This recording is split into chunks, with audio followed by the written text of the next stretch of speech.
Namaskaram, my name is Ramya Harishankar, and this is Dance Conversations, a retrospective of Indian dance in Southern California, a digital documentation of conversations with colleagues, collaborators, and mentors.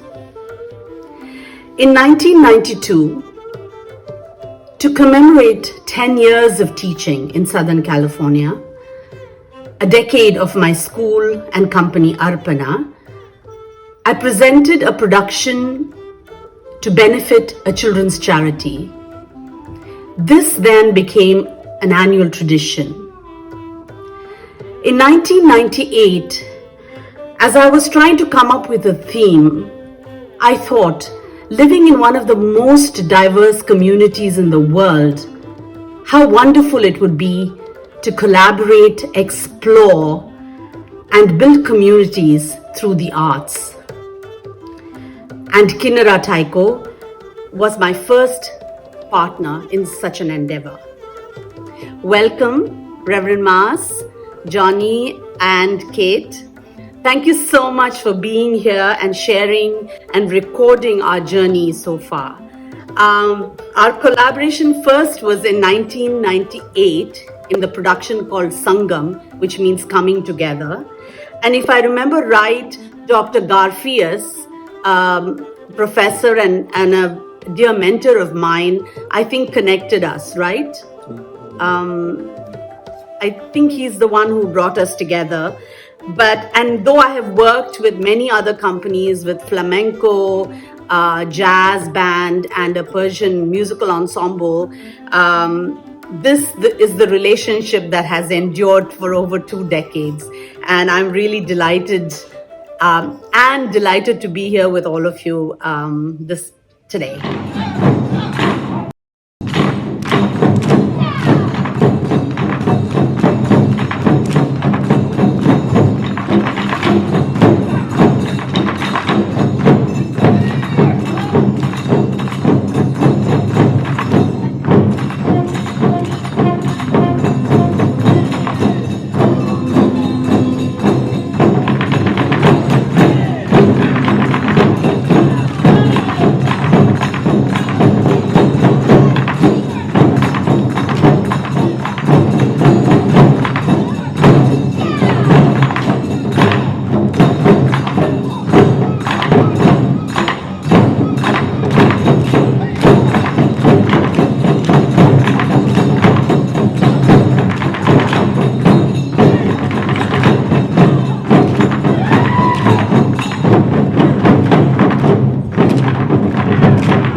Now, I've heard that Taiko came into being in the US and then traveled to Japan. Is that right, Reverend Mas? Sort of. It starts simultaneously in Japan and here around the same time, independent of each other.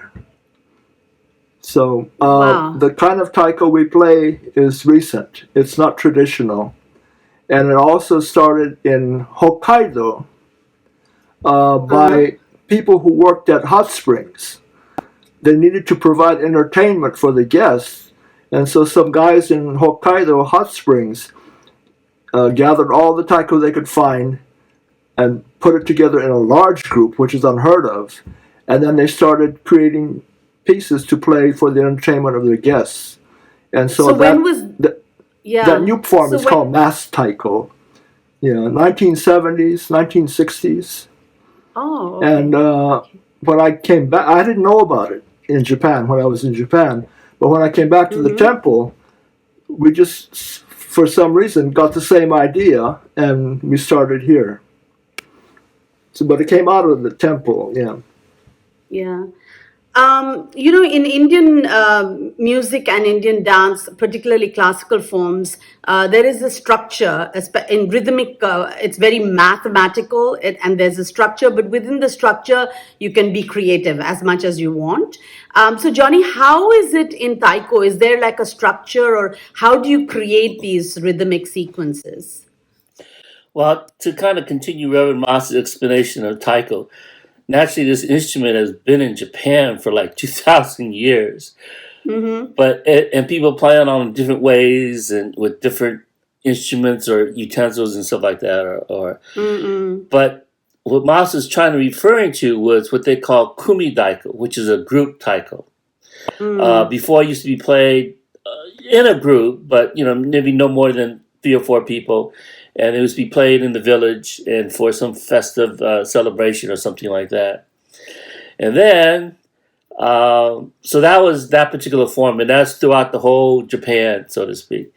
And then, as Mm. Moss had mentioned, probably in the late 40s and the 50s, after the war, when people started to congregate again, Mm. um, there was this need for some kind of entertainment at the onsens, which are the public baths or baths, Mm. right? So that would be a Mm-hmm. form of entertainment. So taiko was never really a part of an entertainment. It was part of a cultural ritual kind of thing in respecting the different kind of deities that they have or gods that they see, the mountain, rocks, certain fields and stuff like that. I'm sure a lot of other countries have that kind of respect for nature, so to speak. Yeah, yeah. So that would be played, and that would be part of the ritual. And they would do that every year. And then all of a sudden, somebody wanted to make this into an entertainment, kind of like a show Mm. that would attract people to come and see it, but be part of the thing. So that started the taiko that we're playing. That you Well, see it didn't today. really start Yeah, because we actually started our own way of playing taiko. Um, yeah. and we use it as a way to understand ourselves better in relationship Mm. to us performing with other people and how we react to other people. Are we better than them? Are we not as good as them? Our egos get in the way. And so it's a combination of a whole bunch of stuff. That's kind of like Kinnara's concept in terms of why we play together, so to speak. Oh, But okay. in terms of rhythmically, getting back to your original question, um, Yeah. since it's here in the United States, we're fairly used to listening to popular music, which is 4/4 count, so to speak, 4 beats and stuff Yeah, like yeah. that.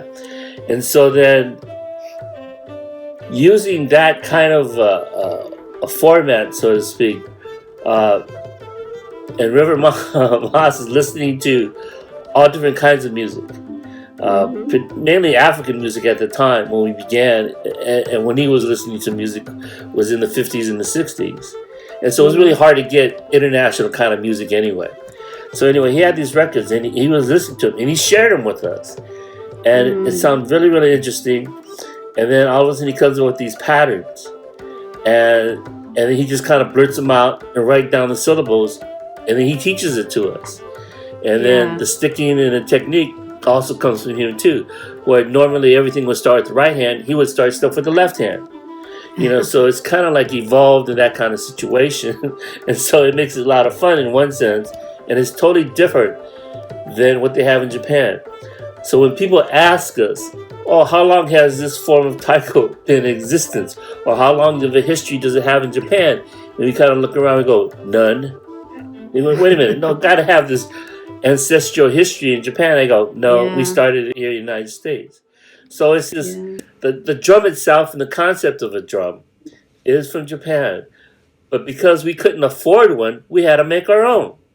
Yeah. So that's truly a Japanese American instrument and Yeah. truly Japanese American culture that we're trying to perform and to share with everybody. Very interesting. And actually, also, I was going to ask you about the movements. Is it just, obviously, from what you say right now, there is no predetermined structure, but it's either something that is choreographed to be visually interesting and also navigate the rhythmic structures, right? Right.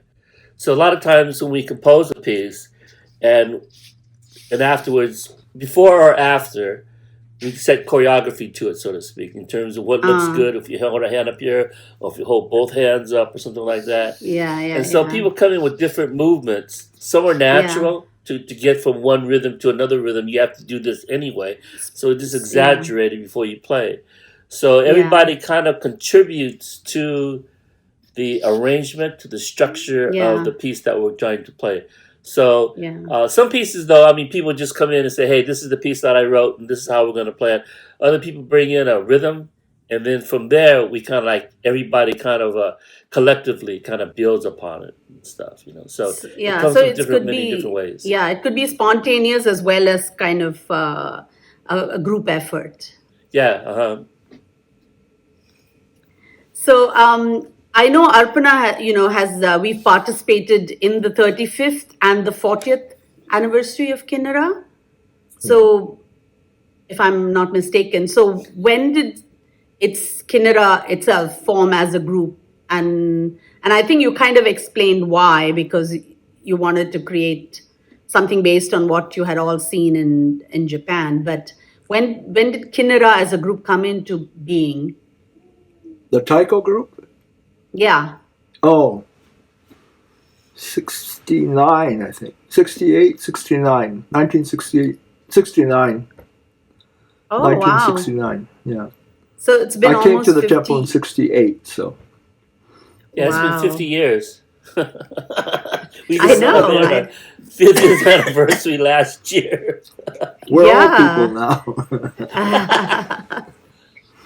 So, so the names of the compositions, have a base in Sanskrit, like Prapancha or Samsara or Ashura. And I know that you go on pilgrimage to Buddhist sites in India. So what is the branch or strain of Buddhism that you practice at the temple? It's called the Pure Land School. In Japan, it's the largest denomination. And that's because our founder openly married and broke the monastic tradition. So our school of Japanese Buddhism is the only school that is not monastic. He rejects monasticism by marrying. So. Oh. But what is the relationship to India, though? To India? Yeah. Oh, to the Buddha, it comes from. Part. But not. Do all Buddhists go to India? Oh yeah. They do. Oh, from Japan. India is the holy land for us. Yeah. Oh. It is. Yeah. That's why. We take groups on pilgrimage to India. Yeah, I know that. Yeah. So, Kate, you obviously are not of Japanese origin. So, how did you get involved with Kinnara and Taiko and all of that? So,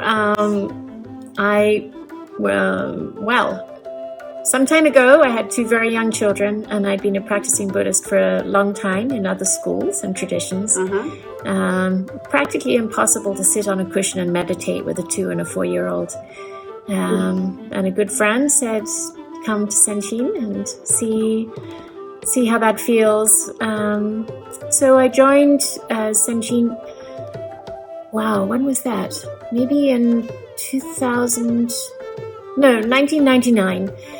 Just before Kinnara went on they did a lovely trip in Canyon-de-Chelly. And my first time sitting in the temple, I was listening to Reverend Moss, and halfway through the sermon, some drums started playing on the other side of the courtyard, and my heart started beating. And I'd actually heard those drums before somewhere, but I couldn't quite place it. towards the end of the sermon, Reverend Ma started talking about an upcoming trip to India. And I thought, well, that's just, two great things in a row. So I signed up to play drums and I also signed up to travel to India. So that was 20-something years ago. Oh, so you were not there when we did the original production in '98? I thought you were there for some reason. No, I just missed you. I came, okay. I knew Johnny wasn't there, but I thought you were there for some reason. So, okay. That's interesting. So, as I mentioned just now, Johnny, I know you were not in the original production in '98. And then I see you were in some of the pictures in 2006 when we performed at the Getty. So obviously you had become part of, you probably were part of Kinnara anyway, but you're probably more active later.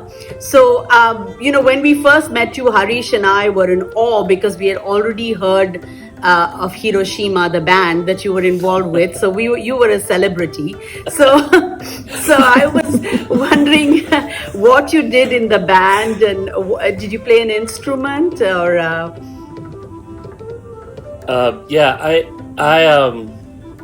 was part of the band Hiroshima. Yeah. And the time in which which we had the first joint performance together, I was probably on the road or something like that. Yeah. So that my involvement with them actually started in 1973, in which I personally had friends in the band, and they told me to come down and watch them at a club close to Shenshin actually. And so anyway, I just took a drum down there and we just started messing around. And then there was a performance that they had. So the band Hiroshima actually was in existence in 1970, 71, and then they broke up. And then when they reformed again in 72, then they asked me to join. I says, I have no idea what I'm doing. I have no idea, no musical kind of a connotation what's happening, but I'll come and check it out, And so then we came up with some patterns and some pieces for me to play along with the band. And they taught me a lot of musical things. And I, at the same time, was with Kinnara. And so we started 69. So by 73, 4 or 5 years, been playing. And so still didn't know nothing. But we kept on playing. Both groups kept playing. And then for me in 77, this guy named Clive Davis came and he signed the band to Arista Records, and that's when it started. So I basically played taiko in the group. I was the percussionist, and so basically I just played taiko, but mainly just played taiko percussion also too, and not necessarily any Latin percussion, anything like that. So people ask me, "What do you do in the band?" And I said, "I just play taiko." The yin and yang about the whole situation. There was a woman in the group. Her name was Jun Kuramoto, and she played this melodic instrument called the koto. 13-string instrument, sounds like a harp, so to speak.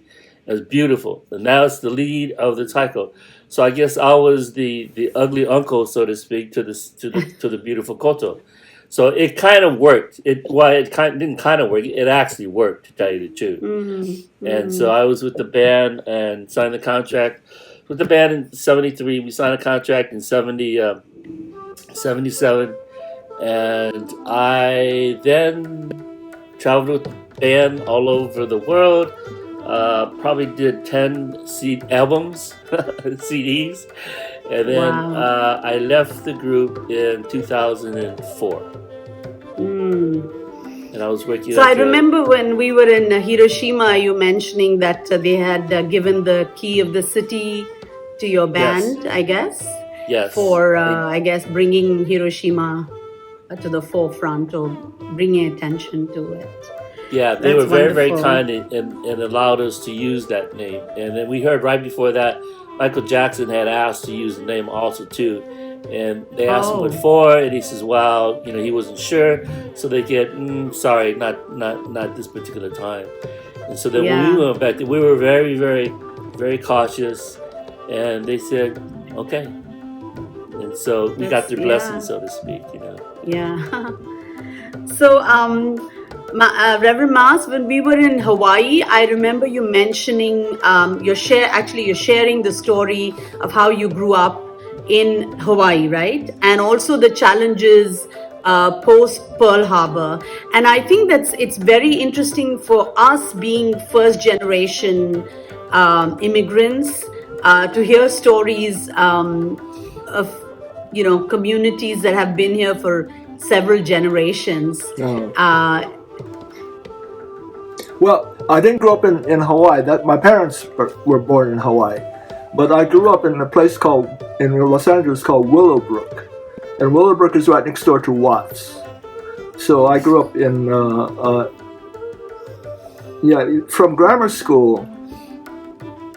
The schools I went to were about 95% black, and as far as I can remember, there were only 3 Asian families that went from grammar school to junior high school to high school, and my family was one of them. So I had no contact, or very little, with the Japanese community until much later. So, but my generation is the last to have been in the camps. So that when Pearl Harbor took place, the following year, all Japanese Americans, citizens or non-citizens, were sent to the interior to concentration camps. And most of us stayed between 3 to 4 years in those camps and had to come back to start all over again because our property was taken with no, compensation.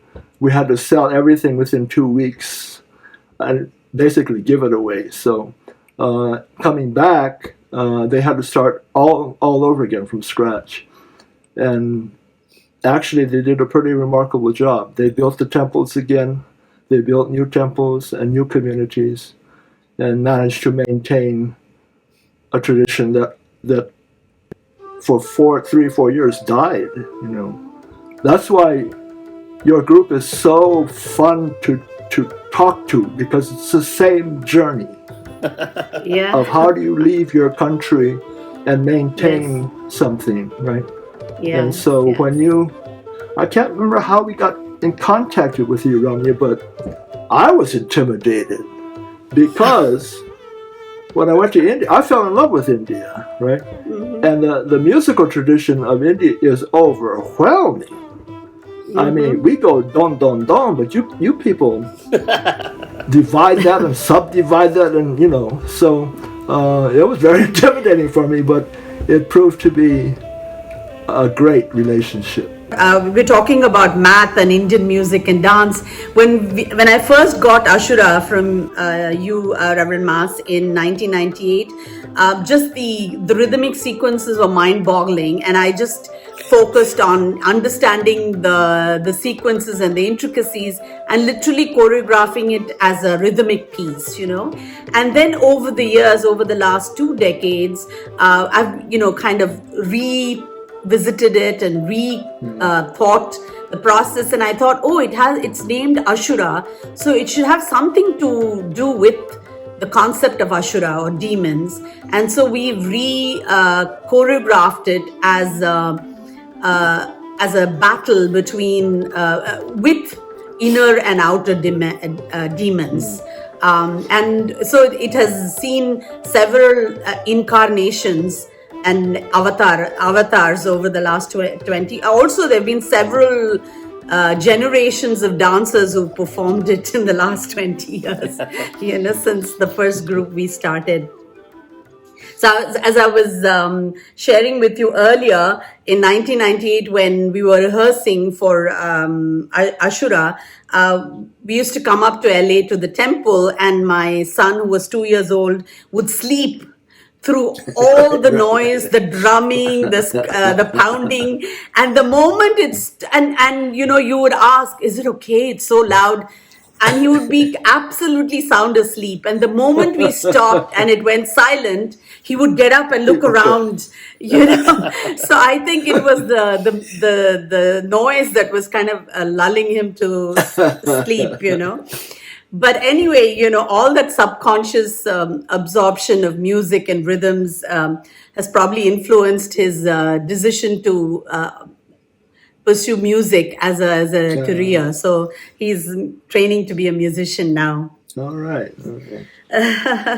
So in 2000, yeah. Well, go ahead.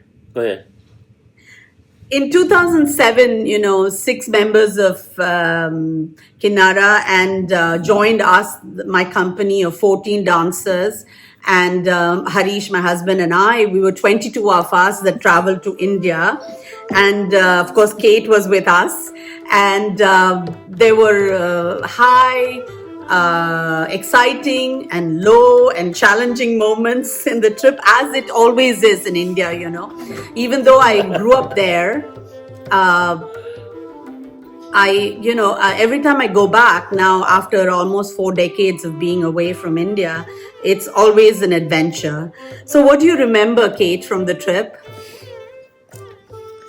I think I have so many wonderful, wonderful memories of this trip. One of the big ones is the amount of organization it took for you and Harish to put together a tour for 22 young girls, many of them still in their teens. I mean, yes. A couple of chaperones, but a busload of, young teenage girls, a few taiko players, a lot of luggage, because everybody, particularly the dancers, had 2 suitcases, one for their personal and one for their costumes. And then these drums that we had to put on the top of the bus every day. And the drums got lifted up miraculously onto the top of the bus, and we drove to the next place, and they came down and they stayed in the lobby of the hotel overnight. We never left anything in a theater. They were always with us. And just sometimes we switched a bus and they had to go in the back of the bus. But just the logistics still blows my mind. I don't know how you did it, but we had a lot of fun. Some challenges when the electricity failed mid-performance in a theatre, which meant that there were no windows in this theatre, so it meant a bit like more like an amphitheatre with a roof over and open window frames, but no glass. And the whole place was a humid evening, cooled by fans. Well, the electricity went out, no lights, no fans, in the middle of a piece that we call shishimai, where the lion is supposed to be dancing, and everybody brought out their cell phones to see if they could see what we were doing. And we really tried to hold it together and play in the complete darkness. It was extraordinary. Just lots of lovely tales to revisit. And George Abe with his mask jumped into the audience in the dark. Yes. Yes. And there were people squealing as he was moving in the audience. And I think it kind of turned into an impromptu interactive performance with the audience. Yeah. It was a little bit of a letdown when the lights came on. It was a bit... Oh, and of course, add to all of that, you managed to find an itinerary of incredible places for us to visit, wonderful antiquities and museums. And one of my favorite memories, I think you have a photograph that Johnny sent you of George with his harem of young ladies. Well, he was really, really enjoying that. And then, of course, behind him, there's another picture somewhere of him sitting playing his little bamboo flute and the girls striking their poses, behind him. I have that picture, Yeah, magical. Yeah. I don't know if you remember, Kate, but we were in Charminar, the Bangle Bazaar, the day after performance, and we were walking in a group, and we had told everybody it's really a crowded bazaar. So we had asked everybody to hold on to their purses and wallets and stay together. And there was some lady or at least somebody it seemed like she was nudging you or tapping on your shoulder. And we thought for a moment, maybe she was a beggar, or then we thought, somebody just by mistake, is bumping into you.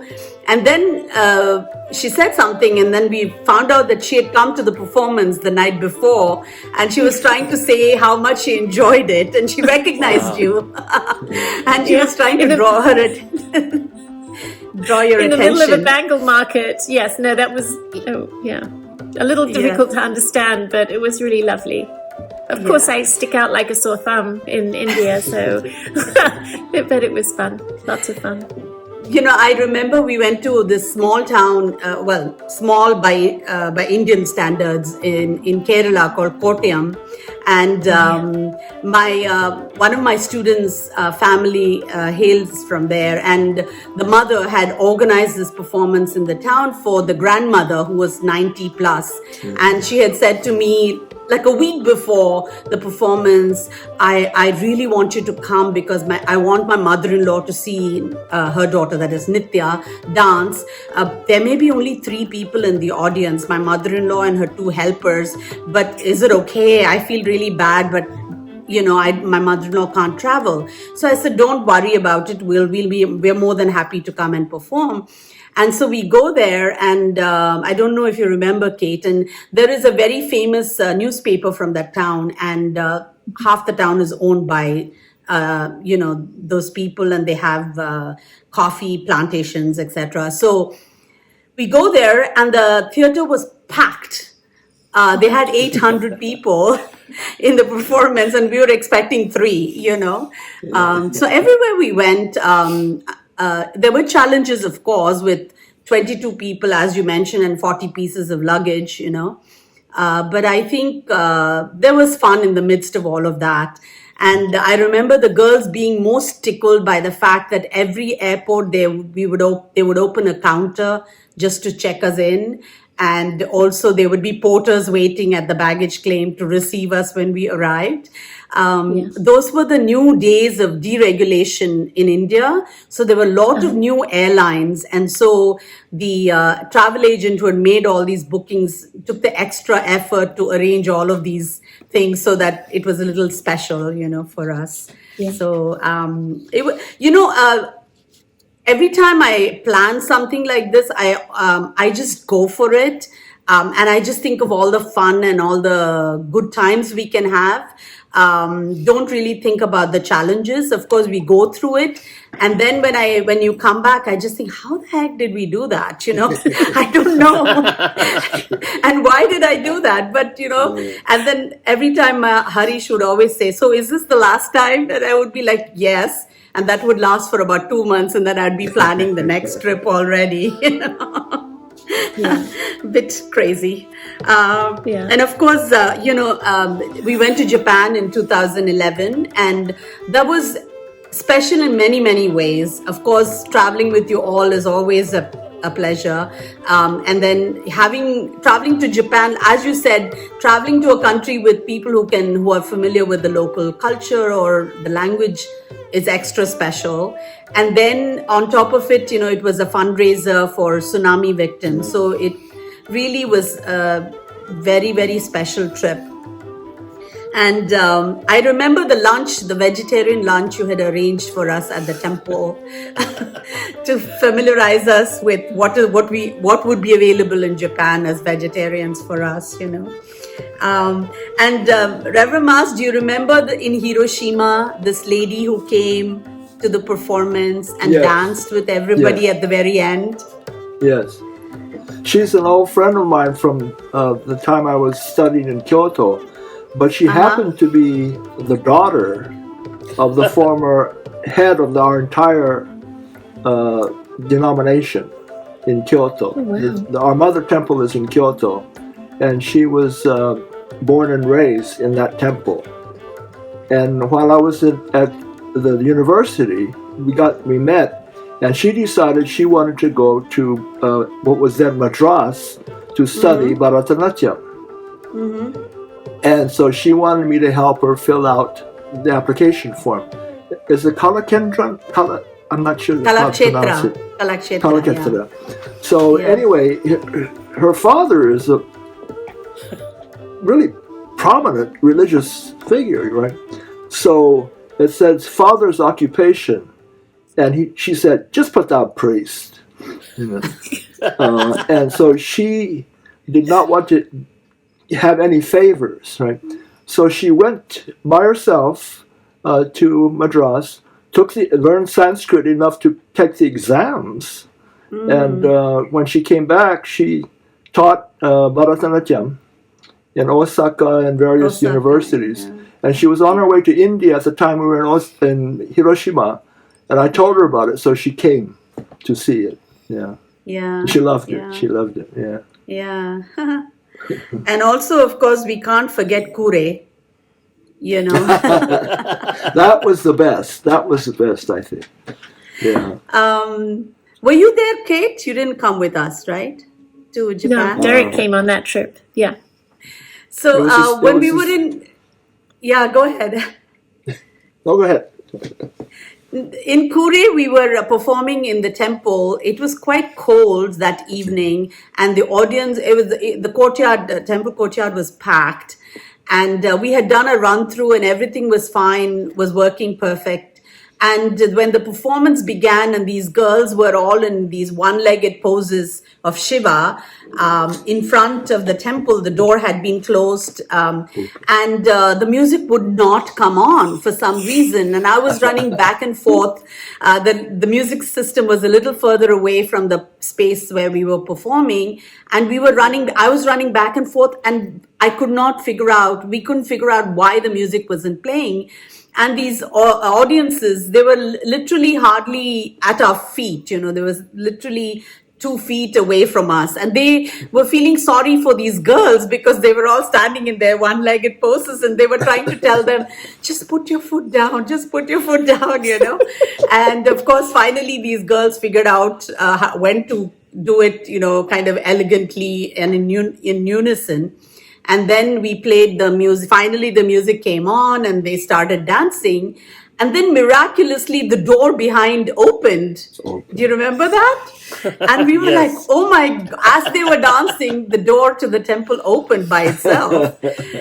So The audience, the members said that was a good sign that he wanted to see the dancing too. So absolutely, that's what we felt as well. the It people was- at the yeah. temple had never, ever seen Bharatanatyam. They didn't have a clue what it was, but they loved it. They absolutely loved it. Yeah. Because it was when also... that, player broke down, they were screaming Yeah. at the guy in Japanese, "Go find another one and hurry up!" But it was it's special when you perform to audiences who have not seen what you've Yeah. done, right? It's like in Nara or in Hiroshima, Right. so we didn't perform in the main centers like Tokyo, which probably Right, has a right. lot of, so... and of course, the same thing with Hawaii, performing for the young students and really opening their eyes to the diversity and the cultures that are possible. That was extra special as well. We always have fun when we travel with you, and We've worked with through almost 3 generations of your group, right? And just Yeah. to see them grow up and leave, go on to other things, and the next group come in, it's just like an extended family, really. Yes, so that when we absolutely. do travel, it's just sheer fun to do. It is. Yeah, it always has been. Yeah. And talking about building communities, actually, many of them have built relationships and friendships with many members of Kinnara, and they communicate independent of this Right. connection, with Kate or with Derek or others. They have connections outside of Arpana and Kinnara as well. So which is really which is what it's all about, is building friendships and connections, and I'm really grateful for Bharatanatyam and for dance and for the arts being such a way to connect people. So thank It's you been so great much. for our temple. Absolutely wonderful to have him. Yeah. No, I appreciate it. I think we work with many groups, doing collaborations and stuff like that. But I think Arpana and Kinnara, in terms of just our values, and are very similar. It's nothing really outlandishly, high or lavishly too low, so to speak. So it's a combination of the both, and it's very, I think, respect for each other, And then within each group, we have our own, pride and integrity to be able to maintain, integrity between ourselves, amongst ourselves, and then with other groups. And I think it's really, really helped Kinnara a lot, to tell you the truth, and other people participating in Kinnara, and how they see our relationship with other groups, and especially your group, in terms of how you handle the girls and how they respect you, and the customs in terms of greeting you before, after, that particular kind of respect really, really shows our people in terms of another culture that is their rituals, so to speak, or their customs, and so it just expands people and makes them understand and appreciate what they have and stuff, and where we can go also too, and stuff like that. So we really appreciate and thank you also too for allowing us to be part of your community also too, because it's opened up our eyes, especially my eyes, quite a bit, to tell you the truth, in terms of what we think in terms of international or global music, so to speak. But and then your guys' history, I mean, just totally dwarfs everything in the world, basically. And the rhythms are just so unbelievably interesting. I wouldn't say necessarily difficult or hard, because if you grew up listening to that, it's just second nature to you. I mean, it's just what it is, So it really, really helps us, and it helps us in our understanding of music also too, and what's the possibilities of it. You think we doing something hard, like Ma said, you break down the Indian rhythms, and it's unbelievable, just totally unbelievable. It's, I mean, not to throw names out, but I had an opportunity to perform with Harishankar. And so he says, oh, it's very, very simple. It's 7.5. And I go, how do you count that? It's very, very simple, 7.5. Or if you can't do 7.5, try 9.5. And I go, what? And so that kind of opened my eyes up too, in terms of the possibilities and the subdivisions of so many different kinds of things. So thank you very much. Appreciate it. So I'm so grateful, not just, for this conversation, but also, as you just said, for the long and enduring relationship between Kinnara and Arpana. And I look forward to many more years of collaboration and many more trips as well, Reverend Mas. Thank you.